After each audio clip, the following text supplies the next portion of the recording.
seorang ibu yang biasa yang punya bayi Oh, itu bayi. punya bau bayi banget kan. Ini bau bayinya kok nggak ada gitu ya. Hmm. Itu menyebabkan gangguan psikologis yang bisa sampai depresi. Hai sahabat Sonora, kembali lagi di video terbaru dari Kamu Sehat barengan sama Fidel dan Dr. Santi dari Medical Center Kompas Gramedia. Hai dok, dari jauhan. Halo Fidel dari kejauhan. Masih di rumah aja ya dok? Iya, mengikuti anjuran kalau nggak penting-penting di rumah aja. Di rumah aja dok, kan sehat-sehat? Sehat dong. Sekarang ini kata sehat itu merupakan kata yang sangat didambakan. Betul, semoga Anda yang lagi nonton juga sehat-sehat ya. Amin. San masih bisa menghirup, membau kanan kiri dok, coba. Tadi sih waktu ada yang bunyi gitu, dut gitu ya, masih kecium sih. Bukan Balon bau pecah ya, aroma, dok? bukan bau aroma. Kemarin ada Aroma. yang mengoreksi, katanya Oh, aroma itu yang kecium. Nah, oke. aroma itu ada yang bau, ada yang harum. Make sense, iya betul juga. Oke, membaui aroma, gitu ya berarti ya? Menghirup aroma, ya itulah. Ya itulah, paham kan ya maksudnya? Kenapa kita Paham. lagi bahas seperti ini? Karena topik kali ini adalah soal anosmia. Kita udah pernah bikin video terpisah mengenai cara menyembuhkan anosmia ya dok di rumah. Iya, tinggal ditonton aja nanti linknya di bawah ini. Atau Tolong di atas dimasukkan atau di Terima atas kasih editor. atau di samping. Oh wow, samping. request. Di video berikutnya nggak ada yang ribet. Di video. Oke. Tapi kali ini banyak banget dok di video itu, di video tips menyembuhkan anosmia. Ada banyak yang curhat, yang nanya-nanya ke dokter Santi tentang anosmia. Boleh dijawab ya dok? Monggo ditanyakan. Monggo.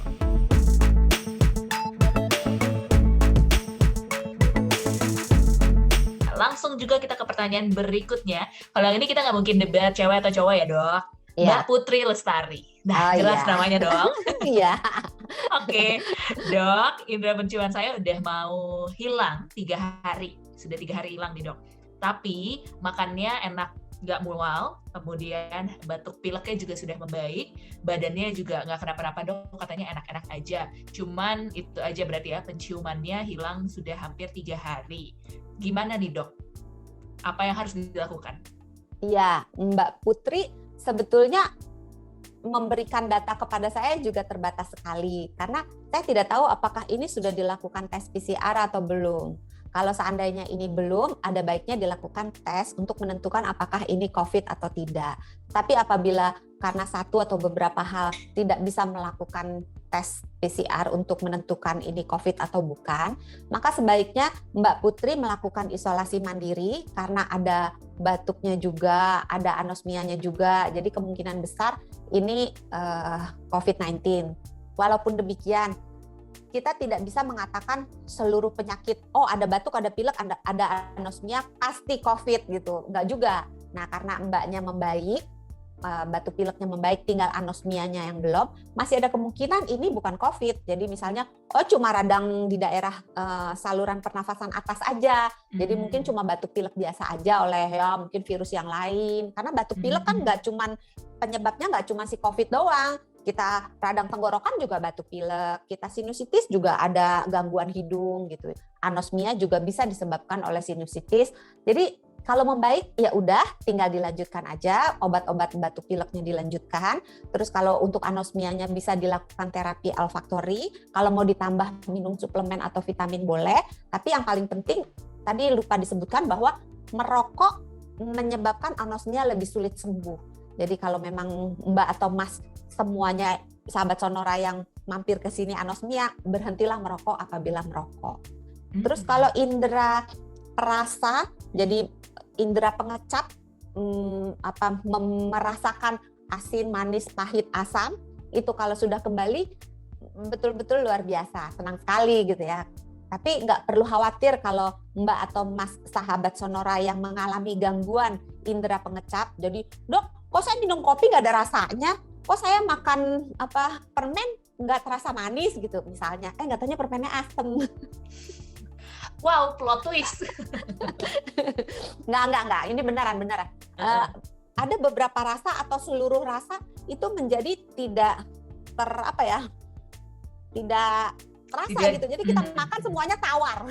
Atau ada juga pasien saya yang makan semuanya rasanya pedas gitu. Yang terasa yang dia bisa rasakan hanya sesuatu yang rasanya pedas, sisanya semua tawar. Nah, tapi nggak usah khawatir juga, sama seperti anosmia yang cuma 2%, setelah 6 bulan masih belum sembuh juga. Indera pengecap ini juga cuma 3% yang setelah 6 bulan nggak sembuh-sembuh gitu.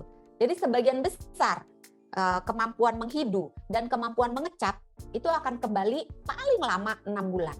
Biasanya hitungan minggu antara 2 minggu sampai 6 mingguan gitu udah banyak yang membaik. Oke, baiklah. Itu tadi ya untuk Mbak Putri Lestari. Dicari tahu dulu, siapa tahu ini bukan COVID ya, Dok. Iya. Kecuali hasil tesnya sudah membuktikan dan ada gejala-gejala lain sebelumnya ya. Iya. Baiklah. Ini ada satu pertanyaan terakhir, Dok. Sebenarnya Doksan sudah menjawab juga secara tidak langsung di yang sebelumnya. Tapi siapa tahu mau dijelaskan lebih lanjut. Ya. Ada Bapak Amri Saifullah, sudah 2 minggu nggak bisa mencium apapun, Dok. Apa solusinya? Tadi kata Doksan kan maksimal banget 6 bulan ya, Dok? Iya, sabar menunggu. Jadi buat Pak siapa tadi, Imron? Pak Amri. Amri. Maaf ya Pak Amri. Untuk Pak Amri Saifullah. Betul, wow. Soalnya kan saya nggak ada contekannya. Oke, Untuk Pak Amri nyontek. Saifullah, kalau sudah 2 minggu merasakan anosmia, sebetulnya belum terlambat untuk melakukan terapi olfaktori. Jadi dilatih terus, hanya mungkin untuk mengejar ketertinggalan selama 2 minggu tidak dilakukan latihan, mungkin latihannya ditingkatkan, yang tadinya cuma 2 kali sehari, mungkin dibikin 3 kali sehari, atau dibikin 4 kali sehari. Jadi supaya indera penghidunya itu cepat kembalinya gitu. Terus mungkin ya itu tadi, berhenti merokok apabila merokok, terus bisa juga dibantu dengan melakukan cuci hidung dengan larutan NaCl atau larutan salin. Itu bisa dibeli di apotek. Nanti mungkin kita bikin videonya next time ya. Oke, boleh. Request langsung dari Doksan. Baiklah. Berarti sudah 2 minggu ini masih bisa dilatih kembali indera penciumannya. Maksimal banget 6 bulan kok, ya kan, Dok? Iya, karena yang setelah 6 bulan masih juga korslet itu sedikit banget kok, hanya 2%. Mudah-mudahan Pak Saifullah itu termasuk yang 98%. Iya, semoga Anda nggak ada yang termasuk 2% itu ya, sahabat. Iya, semoga jangan ya. Karena kehilangan indera penghidu itu bisa menyebabkan gangguan baik secara fisik maupun secara psikis. Psikis kenapa? Karena bagaimana kita mau nafsu makan kalau nggak mencium bau apapun, ya kan? Kita bikin mie instan misalnya, itu kan baunya menguar kemana-mana, terus kita cuma makan doang gitu, nggak nyium bau apa-apa kan nggak enak gitu. Nafsu Emang contoh menurun. Dokter Santi harus mie instan ya? Itu yang paling, karena bau yang paling kuat itu selain durian mungkin ya.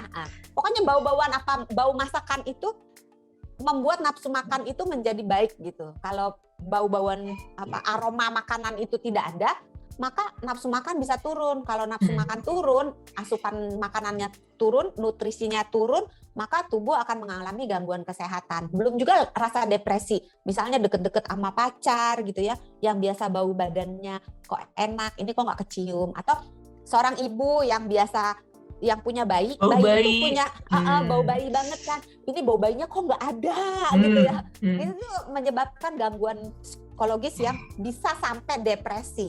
Nah, mungkin sahabat Sonora nggak bisa membayangkan karena tidak pernah mengalami. Tapi kalau pengen coba gitu ya, coba deh nggak usah nyium bau gitu, makan tapi hidungnya ditutup tuh nggak enak banget loh. Tapi nggak bisa napas ya.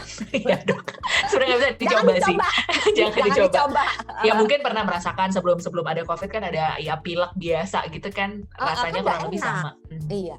Terus bisa juga bahayanya apa? Kalau misalnya kita makanan basi, biasanya sebelum kita makan kan kecium ya, baunya udah agak asem atau baunya tengik gitu. Nah kalau indera penghidup kita korslet tidak bisa menghidup, maka apapun yang seharusnya sudah rusak dan kita bisa hindari, ya tetap aja kita makan. Atau misalnya hal yang berbahaya lainnya, ada api. Biasanya ada api, ada asap. Ada asap, ada bau asap. Jadi dari jauh baunya udah nyampe, kita udah pergi dulu menyelamatkan diri. Atau misalnya bau gas yang buat masak itu diberi bebauan. Sebetulnya nggak ada baunya tapi diberi bebauan supaya kalau misalnya dia bocor, orang di rumah menyadarinya. Karena kalau nggak ada baunya, dia bocor kan orang nggak tahu. Nah kalau indera penghidunya nggak ada, bayangin, oh gasnya udah kemana-mana gitu, dia masih santai-santai aja gitu. Oke, baiklah. Ternyata sepenting itu, Ya. makanya penting juga untuk melakukan latihan indera penghidu supaya kembali normal ya dok, bisa mencium kembali aroma-aroma di sekitar Anda. Baiklah, tadi beberapa pertanyaannya sudah terjawab. Buat yang mau kasih pertanyaan berikutnya, silahkan komentar di video ini atau di video-video lain juga boleh ya. Nanti akan dijawab oleh Dokter Santi di video berbeda lagi. Baiklah, Dokter Santi terima kasih banyak. Sama-sama, mudah-mudahan sahabat Sonora yang mengalami anosmia, apapun penyebabnya, dengan video-video yang sudah ada, bisa cepat sembuh dan kembali lagi indera penghidunya. Jangan lupa, sehat itu mudah, sehat itu murah. Iya, jangan lupa dilatih seperti video yang sebelumnya, indera penghidunya, dan jangan lupa juga nonton video-video menarik lainnya di YouTube channel Sonora FM. Buat Anda yang mau mendengarkan versi podcast, ada di Spotify, Apple Podcast, dan juga Google Podcast. Kita ketemu lagi di episode berikutnya. Bye! Dah!